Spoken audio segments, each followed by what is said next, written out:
Marilah kita haturkan kepada junjungan kita Nabi besar Muhammad Shallallahu Alaihi Wasallam. Karena beliaulah kita bisa merasakan nikmat iman, Islam, dan ihsan. Untuk acara pengajian Ahad pagi ini, marilah kita bersama mendengarkan qiraatul Qur'anul Karim yang akan dibacakan oleh Al-Ustaz Syaifullah Muhyiddin. Kepada beliau waktu dan tempat kami haturkan.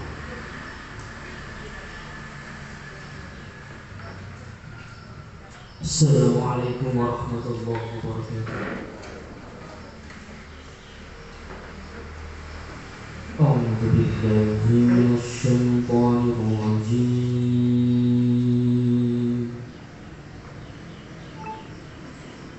Bismillahirrahmanirrahim. Alif Lam Ra.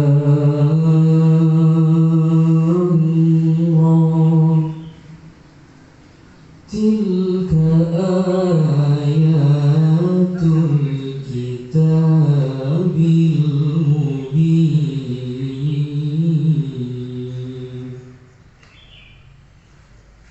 Inna anzalnahu Qur'anan Arabiyyan la'allakum ta'qilun.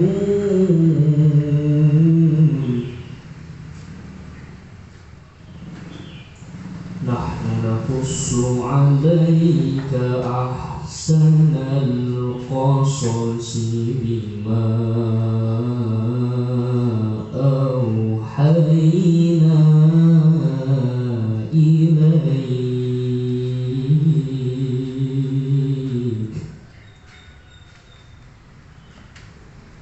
bima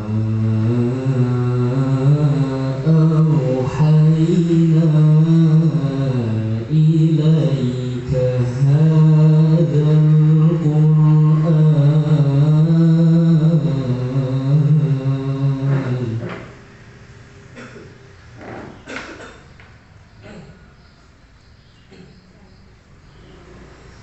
wa in kunta min qablihi laminal ghafilin.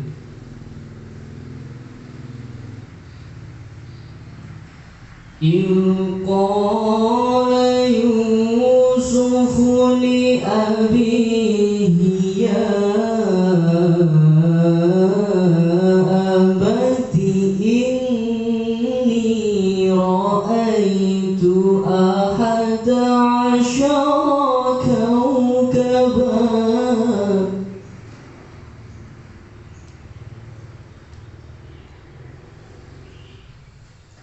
Ya abati inni ra'aitu ahada asyara kawkaban wasyamsa wal qamara ra'aituhum li sajidin.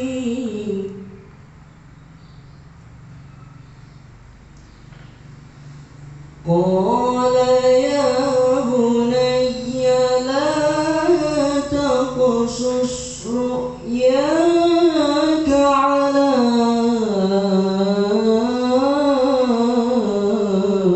ikhwatika fayakidu laka kaidan.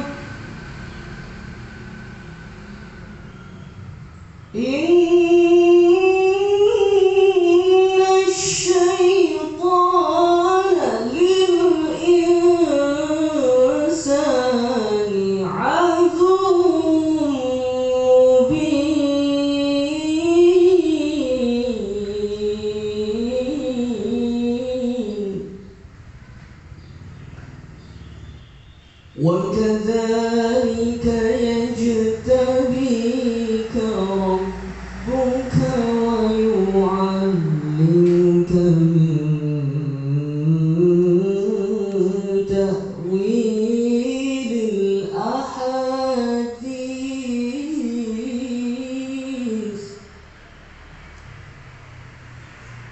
ويعلمك من تأويل الأحاديث ويتم نعمته عليك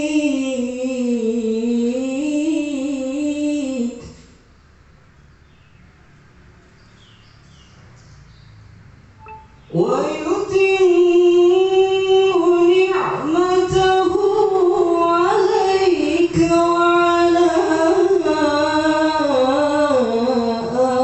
آل يعقوب كما أتمها على أبويك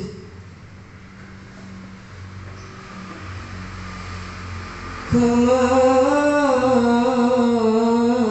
أتمها على أبويك من قبل إبراهيم وإسحاق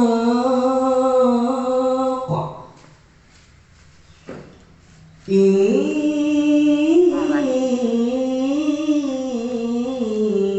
ربك عليم حكيم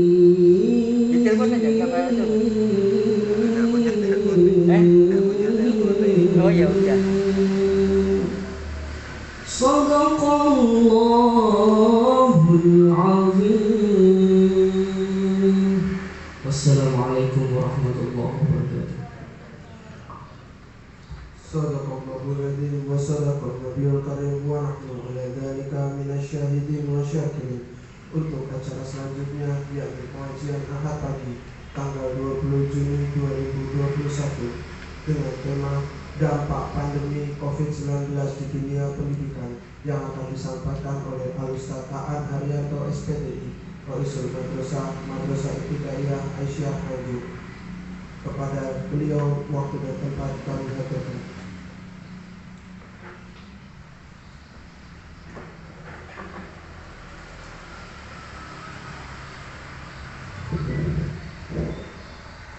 Bismillahirrahmanirrahim. Assalamualaikum warahmatullahi wabarakatuh. Masih MG gitu mungkin. Pun sarapan apa dereng? Dereng, makanya rada sedikit. Biar semangat sekali lagi. Assalamualaikum warahmatullahi wabarakatuh. Biar izin kalau buka itu maskeripun biar kelihatan jelas juga. Innal hamdalillah nahmaduhu wa nasta'inuhu wa na'udzu billahi min shururi anfusina wa min sayyiati a'malina. May yahdihillahu fala mudilla lahu wa man yudlilhu fala hadiya lahu. Asyhadu an la ilaha illallah wahdahu la syarika lahu wa asyhadu anna Muhammadan 'abduhu wa rasuluhu la nabiyya ba'dahu. Allahumma salli wa sallim wa barik ala Muhammad wa ala ali Muhammad kama sallaita ala Ibrahim wa ala ali Ibrahim innaka Hamidum Majid. Allahumma inna nas'aluka ridhaka wal jannah wa na'udzu bika min sakhatika wan nar ya mujiran bi rahmatika ya arhamar rahimin. Qala Allah ta'ala fi kitabil aziz, a'udzu billahi minasyaitonir rajim, bismillahirrahmanirrahim. Ya ayyuhalladzina amanu taqullaha haqqa tuqatih wa la tamutunna illa wa antum muslimun. Wa qala Allah ta'ala fi ayatin ukhra, a'udzu billahi minasyaitonir rajim, bismillahirrahmanirrahim. Ya ayyuhan nas ittaqu rabbakum alladzi khalaqakum min nafsin wahidah wa khalaqa minha zawjaha wa batha minhuma rijalan katsiran wa nisaa'a. Wattaqullaha alladzi tasaaluna bihi wal arham innallaha kana 'alaikum raqiba.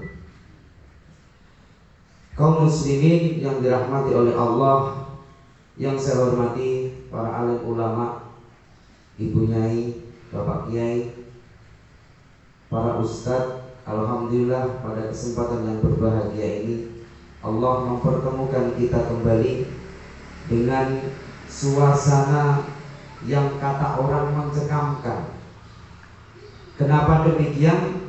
Karena virus COVID yang sudah setahun lebih ini masih menggantui umat muslim. Tergantung bagaimana kita menghadapi dan menyikapi COVID. Apakah kita takut kepada virus ataukah kita takut kepada Allah Subhanahu wa taala? Maka takut kepada Allah yang paling terpenting. Tetapi kehati-hatian itu adalah nomor satu untuk kita semua. Maka Bapak Ibu yang dirahmati oleh Allah Subhanahu wa taala, ini adalah merupakan kesempatan yang berbahagia kepada kita semuanya. Seandainya di dalam kajian, seandainya niat kita berangkat dari rumah menuju ke sini adalah untuk menuntut ilmu, man salaka tariqan yaltamisu fihi ilman sahalallahu lahu bihi tariqan ilal jannah. Maka hanya satu yang diberikan oleh Allah, yakni berupa surga. Ketika kita berangkat dari sini, naudzubillah, ketika kita mendapatkan virus dan meninggal dunia, maka Allah menjadikan kita adalah orang syuhada, orang yang matinya adalah mati syahid. Dan ini adalah dikhususkan orang-orang yang berjihad di jalan Allah, yakni panjenengan semuanya berangkat dari rumah niatan untuk menuntut ilmu. Maka disinilah majelis-majelis ilmu yang luar biasa. Nah, ini adalah bukti ketakwaan kita kepada Allah, bukti keimanan kita kepada Allah. Mungkin pagi ini panjenengan semuanya lihat saudara-saudara kita banyak yang bersepeda. Alasan sehat. Sehat dalam jasmani tapi hatinya tidak tenang, apa itu bisa dikatakan sehat? Al-aqlus salim fi jismis salim. Maka akal yang sehat itu terletak kepada badan kita yang sehat dan kuat. Maka ketika imunitas tubuh itu turun, maaf, saya beri contoh. Kemarin itu ketika saya ngebel kepada teman saya, kita telepon-teleponan di sore hari. Pada pagi hari saya mendapatkan kabar innalillahi wa inna ilaihi raji'un. Padahal beliau benar bersepeda. Setiap hari bahkan beliau bersepeda. Maka semuanya kalau kita sudah tertulis di Lauhil Mahfuz, maka saat itulah kita diambil oleh Allah. Nah, sekarang persiapan apa yang perlu kita lakukan untuk menghadap kepada Allah? Ya, dengan cara seperti ini, dengan cara menimba ilmu, dengan cara mendatangi majelis-majelis taklim, supaya kita membawa bekal yang baik untuk bertemu dengan Allah. Maka di dalam majelis taklim seperti ini, Bapak Ibu yang dirahmati oleh Allah, maka malaikat turun ke bawah. Untuk apa? Untuk menyaksikan kita semuanya, untuk melihatkan kita semuanya bahwa malaikat itu juga mengepak-ngepakkan sayapnya untuk melindungi kita. Maka selesai majelis ini nanti malaikat akan datang kepada Allah Subhanahu wa taala, mengatakan bahwasanya si A di Islamic Center memperhatikan kajian-kajian, memperhatikan ilmu yang disampaikan. Tetapi memang di majelis taklim seperti ini tidak 100% yang kita dapatkan ilmunya. Bahkan maaf, ketika sudah bertemu dengan temannya, tapi ini untung alhamdulillah itu ada efeknya sebenarnya, Ustaz. Jadi ketika pandemi itu, kalau biasanya tidak pandemi itu duduk lengket gitu kan, deket-deketan, saling ngobrol, piye anakmu, piye anu, seperti itu. Tapi hikmah pandemi luar biasa. Seperti ini mau ngobrol, ngobrolnya sampai kursi. Ini ada hikmah luar biasa. Sebenarnya kalau kita itu ambil sisi dari positif. Tetapi sebenarnya kita harus ingat, la yukallifullahu nafsan illa wus'aha, bahwasanya kita dituntut oleh Allah Subhanahu wa taala untuk selalu bersyukur dan selalu bersabar. Dan ini maknanya iman. Nah, iman itu yang qasimu ilal qismain. Iman itu terbagi menjadi dua. Yang pertama adalah nisfuhu syukur. Maka syukur seperti inilah yang perlu kita lakukan, karena ini adalah merupakan kewajiban kita. Banyak saudara kita, maaf, yang kemarin jamaah Islamic Center biasanya di dekat panjenengan jangan tengok, ya Allah sekarang sudah tidak ada, meninggal dunia. Nah ini wujud syukur kepada Allah kita, yakni salah satunya menghadiri yakni majelis taklim. Kalau para sahabat, Bapak Ibu, ketika beliau itu diberitahukan, wahai sahabat, huwa ahlul jannah, orang itu adalah ahli surga, dikatakan sampai beberapa kali kepada Rasulullah SAW, kepada sahabatnya itu. Para sahabat itu pengen tahu, kok Rasulullah sampai-sampainya beliau itu mengatakan bahwa si A itu adalah ahli surga. Maka seorang sahabat itu mencari, apa ya ben aku pengen masuk surga. Kalau kita enggak, beda. Di majelis taklim insya Allah ada surga, meninggal dunia diangkat oleh Allah, digolongkan menjadi orang suhada. Tetapi orang-orang pada enggak mau. Padahal di majelis taklim itu insya Allah pahalanya luar biasa. Man ahabba ayyubsatalahu fi rizqihi wa yubsa'alahu fi atharihi falyasil rahimahu. Lek ndak dapat ilmunya di sini, maka ya dapat pahala silaturahim. Maka ada perkataan Robert kita bakal bil kolam, maka talilah segala ilmu itu dengan kolam, ditulis, seandainya lupa itu nanti kita bisa ingat. Karena al-insan maka al-khata' wa nisyan. Manusia itu adalah tempatnya salah dan lupa. Lelek salah terus pripun? Terus lek lupa terus pripun? Jadi lek lupa yo pikun. Maka dengan cara seperti itulah kita bisa mendapatkan ilmu. Ketika lupa maka bisa ditulis di situ, akan menjadi pegangan kita seandainya kita itu lupa. Nah itu kodratnya manusia seperti itu. Karena anas itu diambil dari kata nasia. Nasia itu artinya lupa. Maka kebanyakan dari kita itu lupa. Na'udzubillah kalau kita itu lupa akan panggilan-panggilan Allah. Maka Bapak Ibu yang dirahmati oleh Allah, jamaah Islamic Center, bahwasanya ini adalah merupakan kesempatan yang luar biasa kepada kita semuanya. Apalagi umur-umur kita di usia 40 tahun. Maka usia-usia seperti ini di 40 tahun, maka Nabi Muhammad SAW dipercaya oleh Allah mendapatkan wahyu umur pinten Bunda? 40 tahun beliau sudah matang.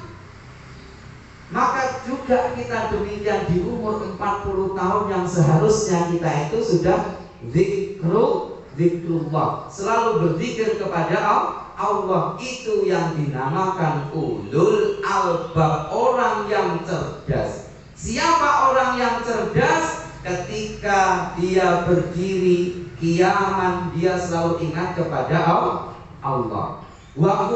Dan ketika duduk seperti ini, kita ingat dengan Allah. Wa ala junubin, ketika berbaring kita ingat kepada Allah. Maka kalau kita sudah berbaring, manusia seperti kita pun lali, lek pun film awake dhewe lali, hatinya juga ikut mati. Malah dadekno nek ngorok karo ngiler.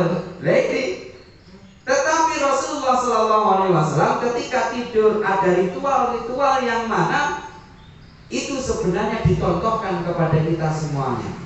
Bagaimana kita menyikapi yang dicontohkan oleh Rasulullah SAW kepada kita.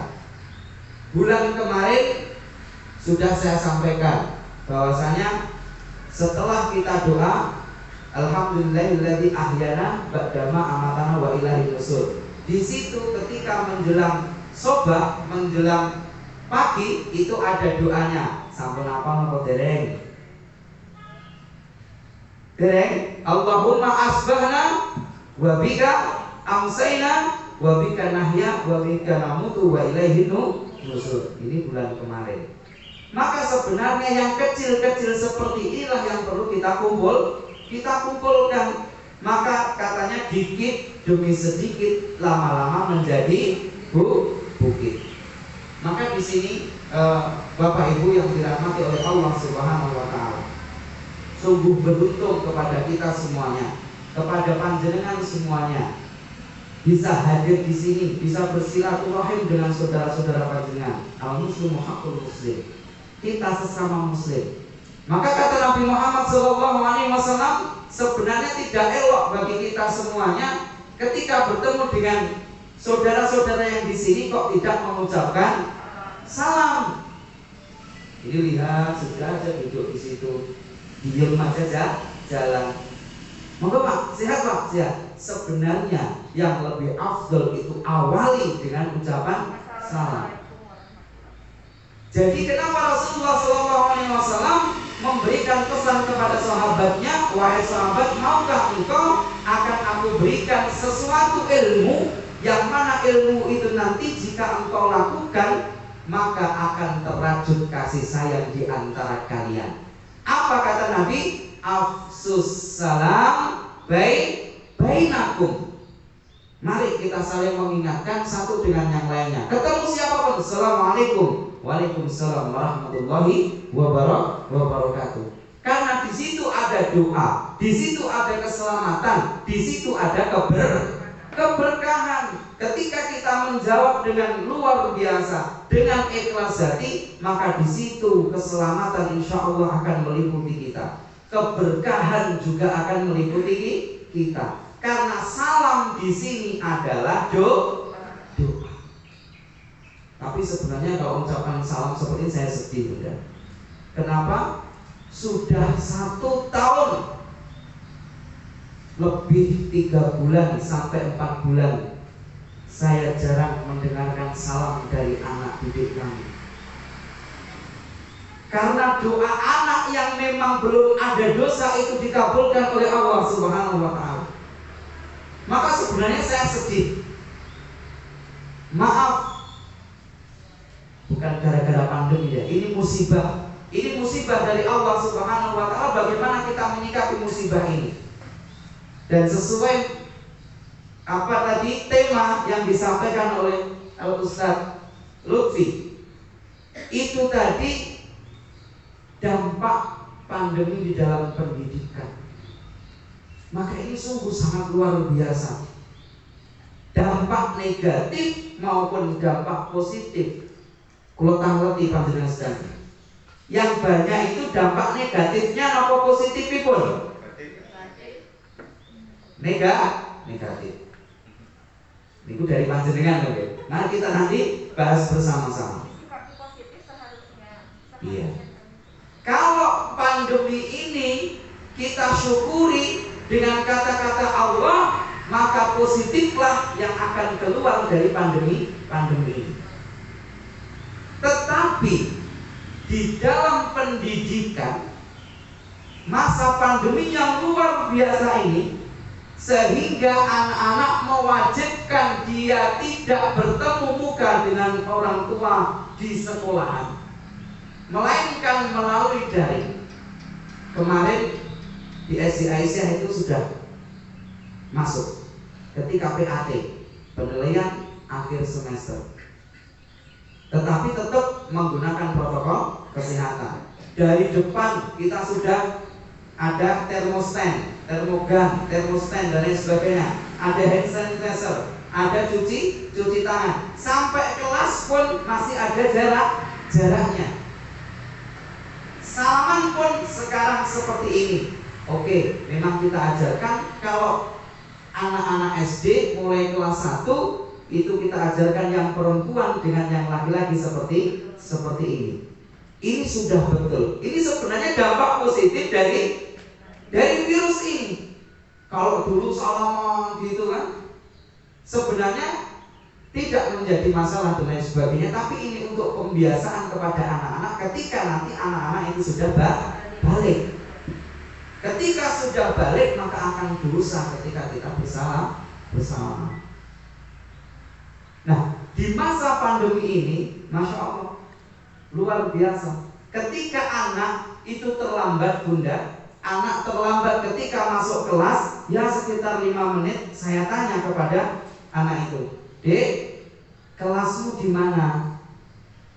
Kelas apa? Kelas 1, Ustaz. Ya, kelas 1-nya apa? Saya lupa.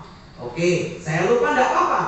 Tetapi yang kedua saya tanya, oh iya, kalau lupa enggak apa-apa. Sekarang saya tanya, siapa wali kelas kamu? Saya juga lupa, Ustaz. Allah karim. Ini sungguh menusuk hati kita sebagai pendidik. Kenapa dalam 1 tahun kita tidak pernah ketemu, hanya melewati video call. Video call itu kalau koneksi buruk, nyun sewu guru pas saya maaf, dia maaf terus sampai akhir. Itu kalau koneksi buruk, gitu. Jadi namun maaf dong. Nah ini saya tanya tidak tahu kelasnya, gurunya lupa, Ustaz. Setelah itu saya tuntun ke kelas pelan-pelan. Bok menawan nanti ada wali kelasnya terus nginguk melihat, itu saya berikan ke kelasnya. Akhirnya ada temannya juga yang datang. Oh ini Ustaz teman saya. Oh alhamdulillah. Berarti 1 apa? Saya 1B, Ustaz. Oke, saya antarkan ke kelas 1B. Nah seperti ini loh, dampak yang luar biasa. Ini hal yang terkecil. Sampai guru nilai boten apa. Ini sungguh luar biasa. Dan ini dampak-dampak di dalam pendidikan seperti itu. Belum nanti anak-anak yang belum mempunyai HP. Ya kalau anak itu terima, ya kalau wali muridnya atau orang tuanya itu mampu menjelaskan kepada anak, Bu, itu loh sudah pakai HP. Kapan saya itu jenengan beli HP? Namanya seorang ibu, kalau dicurhati anak seperti itu, bisanya apa? Ya nanti akan saya berikan. Itu berpikir nih, ya Allah, pandemi seperti ini, daganganku gak tahu laku, online yo kur posting aja, kok didelok tok gitu kan.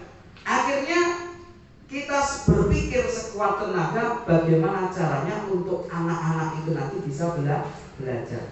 Karena itu daring dan harus memerlukan HP ataupun laptop. Iya kalau orang yang mampu. Tapi kalau nggak mampu, ini menjadi pertanyaan yang luar biasa. Kebijakan-kebijakan pemerintah belum pasti kepada kita. Insya Allah besok masuk, tetapi insya Allah libur selagi. Insya Allah masuk, insya Allah libur lagi. Wallahu a'lam bishawab. Dan harapan kami sebagai seorang guru butuh kepastian anak-anak ini mau dibawa kemana. Ini sekalian saya curhat, Bunda. Curhat saya betul. Kenapa? Sungguh miris. Apalagi kita tidak bisa mempelajari anak-anak itu tentang tahfidz, tentang bacaan Al-Quran. Kalau membaca insya Allah iya. Kalau tahfidz belum tentu. Orang tua itu ada yang mampu dan ada yang tidak. Ya nanti kalau A, I, U, E nya alif, ba, ta, fa dibaca tak, ini nanti berbahaya. Salah arti. Makharijul huruf tidak tepat. Maka ini menjadi miris di dunia pendidikan sebenarnya. Ya kalau di kota besar tidak. Kemarin alhamdulillah dari Caruban datang ke kita, Ustaz, di tempat antum sudah masuk. Alhamdulillah masuk, tetapi kita memakai protokol kesehatan. Karena apa? Ya pengambilan tugas dan lain sebagainya. Menutup kemungkinan itu anak-anak masuk dan lain sebagainya. Maka PAT ujian belum sewu. kelas 1, apakah bisa mungkin dipegangi HP? Siapa kelas 1 yang mengerjakan? Orang tua. Pinter orang tuanya. Tambah pinter. Ini tadi ada bahasa di belakang. Maka saya memang betul-betul terima kasih kepada wali santri. Saya terima kasih kepada wali santri sudah menjadi guru-guru yang hebat, sehingga anak-anaknya itu nilainya bagus. Siapa? Ya berkat bapaknya dan berkat ibunya. Ini dalam pembelajaran loh, bukan insya Allah jenengan memberikan jawaban boten. Insya Allah saya yakin, insya Allah tidak memberikan jawaban, paling memberikan clue-cluenya saja. Loh, kuwi ndok nomor 1 cek salah, masa Bu? Dijawab B lagi. Loh, kuwi lho yo cek salah, Nduk. Dijawab C. Loh, kuwi cek salah, berarti dia bu jawabannya. Heeh. Selesai itu. Clue seperti itu yang luar biasa. Terus sekarang kita bisa mengikuti Nabi dari mana? Yang satu adalah Nah ini kita apa mau dihilangkan seperti ini? Kejujuran, kedisiplinan, apa mau dihilangkan? Nah ini yang terpenting bagi diri kita. Kita kembali ke diri kita masing-masing. Jadi panjenengan semuanya sudah kembali ke era zaman Nabi Muhammad SAW. Kalau dulu seorang ibu-ibu, maaf, layan pak, tidak ada gunanya di masa jahiliyah.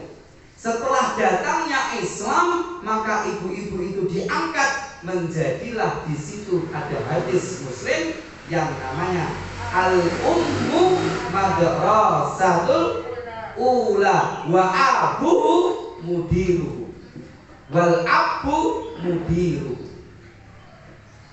Jadi tetap ketika panjenengan sebagai madrasahnya, sebagai gurunya, tetapi bapak-bapak ini sebagai kepala sekolahnya.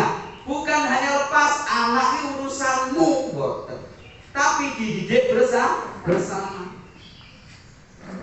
Ustaz, kenapa sih di dalam Al-Quran itu tidak ada kata-kata perbincangan antara ibu dengan siapa? Dengan anaknya. Mesti di dalam Al-Quran itu dikatakan bahwasanya Luqman berbincang-bincang dengan anaknya, Ibrahim mesti bapak-bapaknya. Kenapa demikian?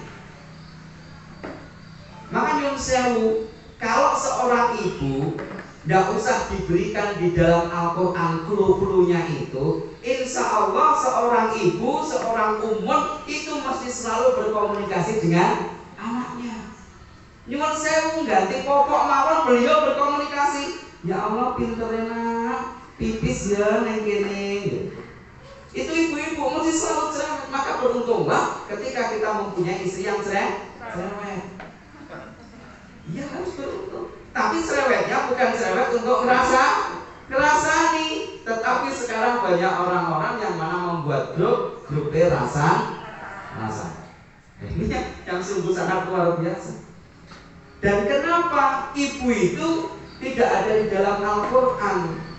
Maka salah satunya ya di situ. Maaf, kalau bapak-bapak tidak dicontohkan di dalam Al-Quran, sok kadang orang tahu ngomong karo anake. Sing ngomong karo anake biasanya ibu-ibu, tapi bapak-bapak biasanya enggak. Makanya diberikan contoh oleh Allah di dalam Al-Quran supaya panjenengan yang laki-laki itu juga ada komunikasi dengan anaknya.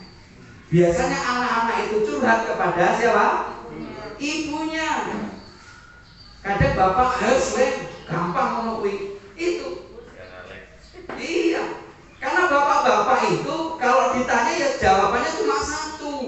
Kalau ibu-ibu jawabannya banyak. Pak, dari mana? Pasar. Selesai. Kalau ibu-ibu, Bu, dari mana? Pasar. Lah, kamu lo ketemu kemang kayak nekono, gelar koding saiki sakmene itu Pak Nean. Nah ini ibu-ibu. Kalau laki-laki ditanya satu kali jawabnya satu, tapi kalau ibu-ibu jawab satu kali jawabnya 17. Oh, akeh. Sampai gak mulai-mulai. Biasanya kula Ngenteni tempekan nanti itu ya sawir luar biasa. Yang kedua juga demikian. Maaf ketika pengajian, ketika di majelis taklim, di situ ada apa namanya jajannya. Mesti yang inget dulu siapa? Bapak apa ibu kira-kira? Ibu mesti jajannya biasanya dibawa pulang kan? Dibeton mulai kirna karo biasanya seorang laki-laki di TKP sudah dihabiskan itu.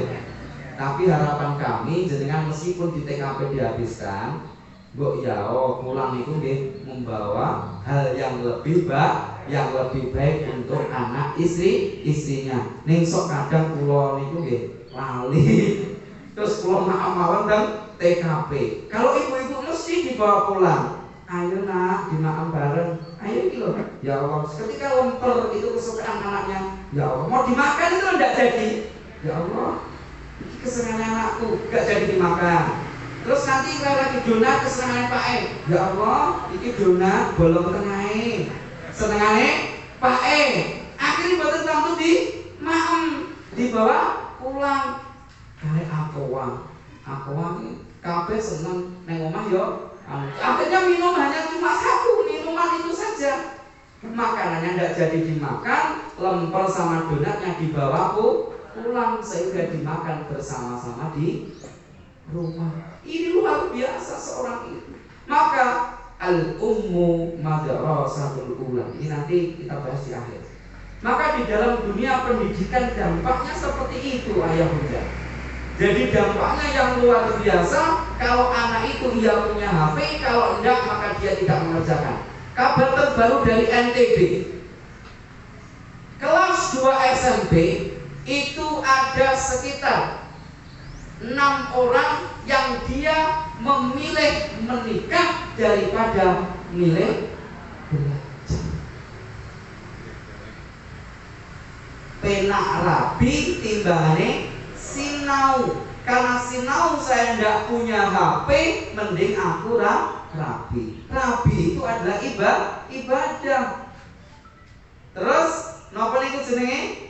Sinau juga ibadah. Lah kalau untuk alat ibadah aja tidak ada, mendingan saya alat ibadah yang lain. Dia memilih menikah. Kemarin keluar di TV, di RCTI itu. Masya Allah, luar biasa.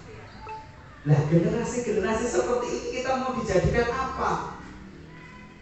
Generasi milenial tidak punya ilmu. Mau sholat doanya tidak bisa. Karena apa? Waman arada dunya fa'alaihi bil ilmi. Waman aradal akhirah fa'alaihi bil ilmi. Kalau pengen akhiratnya bagus, maka itu harus pakai ilmu. Golek duit yang gawe ilmu. Semuanya memakai ilmu. Waman aradal akhirah, ketika kita pengen akhirat itu juga kita pakai ilmu. Sing orang ada ilmu, contoh ada satu imam, ada 4 makmum. Kemarin sudah saya sampaikan, sing sitok entut munine mambu. Sing sitok muni aja rame wae, imame mengo kaya aku iku lho ora rame. Ini yang ndak punya ilmu. Kalau sudah ndak punya ilmu, maka ibadah itu mana mungkin akan diterima oleh Allah. Kalau beda mu'alaf. Kalau mu'alaf memang belum punya ilmu, dia baru masuk Islam, maka di situ ada tahap yang namanya pembelajaran. Belum bisa namun centak-centuk ikuti imam boleh, tetapi nanti juga harus ada pembelajaran tentang bacaan, yakni bacaan sholat. Lah kula panjenengan sedaya kula tangleti. Bacaan sholat jenengan pun paham napa dereng kita. Alhamdulillah sudah sing wis. Tapi sing urung.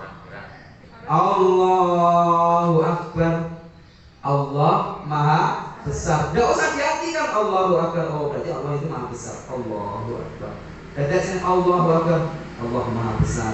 Bahkan dulu itu ada di Malang itu Allah napa? Maha besar. Enak kan Jogja? Allah wageng sanget. Lho nek salat terus pripun? Malah guyu kabeh. Akhirnya ndak jadi salat. Paling bil. Semuanya harus pakai ilmu. Panjenengan kesini loh juga pakai ilmu.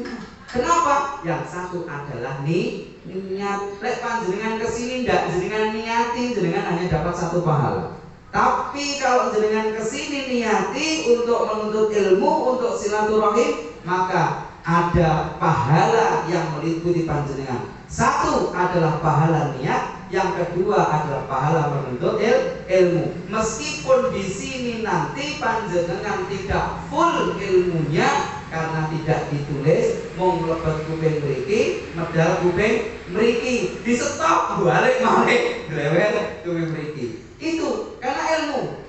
Lek zamane Mbah kula mbiyen ilmu itu angele yen durung ketemu. Tapi lek wis ketemu, sudah cinta dengan Islamic Center, disitulah majelis ilmu saya. Sebenarnya seperti itu. Jadi kalau belum ketemu yang klik, jodoh juga demikian. Kalau belum ketemu klik, jujur ketemu loh, bodoh apa ini ya jodohku? Itu kita belum. Kalau sudah klik, insya Allah selesai semuanya. Di dalam menuntut ilmu juga demikian. Dan perbedaannya Bapak, di masa dulu dengan sekarang sangat jauh. Dulu ketika saya di pondoknya Ustadz Hasan, ya, pimpinan Pondok Modern Gontor, saya masih MI, saya masih MTA, Madrasah Tarbiyatul Atfal. Di Madrasah Tarbiyatul Atfal itu setiap malam ya saya berangkat sore, berjalan menuju sana pakai tas kresek yang namanya Toko Sinar. Wah, itu sudah bangga banget daripada tas hitam sing gak enek merek itu sudah bangga. Dilalah pakai sandal jepit. Nah, seperti itu. Merek Nippon, Nilas Pondok. Mergo napa? Berangkat gak pakai sandal, mulai nggawa sandal. Diarani Nippon, Nilas Pondok. Mergi sandal teng gondol itu sampai dibuai teng sampah lah, pulau sing gawe mendeti. Ya sandal api-api kok bodoh dibuai meskipun itu sisian. Enek sing swalu, enek sing Nippon. Ini luar biasa. Nah, ketika pembelajaran pada zaman dahulu, maaf, baca surat Al-Fatihah itu kami itu sampai 1,5 bulan. Itu hanya surat Al-Fatihah saja. Ketika surat Al-Fatihah itu salah satu hurufnya, bahkan cara bacanya salah, seharusnya lidah diletakkan di langit-langit itu salah. Maaf, tangan ini yang jadi korban. Maka tangan itu seperti ini, kita Alhamdulillahi Rabbil Alamin. Salah, tos. Kalau sekarang ketika dipukul satu guru, maka anak itu besok insya Allah tidak akan balik lagi ke pengajian itu. Tapi kalau kita dulu, saya harus dengan ustaz itu, meskipun itu selalu dipukul. Itu perbedaannya zaman dulu. Apalagi daring, siapa yang akan membetulkan? Tidak ada, hanya melewati sam'i, pendengaran. Maaf anak-anak TK, jenengan cek, karena anak belum bisa membaca, hanya modalnya sam'i. Alhamdulillahi Rabbil Alamin, Ar-Rahmanir-Rahim, Maliki Yaumiddin, Iyyaka na'budu wa iyyaka nasta'in, Ihdinas siratal mustaqim, siratal ladzina an'amta. Ini bahaya. Cek betul putra putri panjenengan, apalagi di masa pandemi itu ketemu dengan gurunya loh, masih amta, bukan amta, tapi amta. Apalagi di masa pandemi lewat HP. Itu tadi ketika terus melorok, koneksi buruk, selesai itu nanti. Nah, ini adalah tugas kita. Maka dari pihak sekolah memberikan tugas yang dari rumah adalah Napa? Jadi tugas itu harus dikerjakan dari rumah, saling berkesinambungan antara guru dan juga wali murid. bersinergi satu dengan yang lainnya. Dan inilah untuk mendidik putra putri kita, menjadikan putra putri yang soleh dan soleha. Maka kalau ibunya nanti juga gak belajar, lihatnya dari Mbah Gogel yang namanya Al-Madrasatul Ula, bukan umum tetapi Gogel Madrasatul Ula. Karena setiap Gogel ini ketika disentuh, apa yang dimaksud dengan ilmu tajwid muncul, ilmu yang mempelajari, nah, langsung muncul. Tetapi kita, apa ya ini. Maka kita sebagai orang tua ya, saat inilah memang kita harus belajar.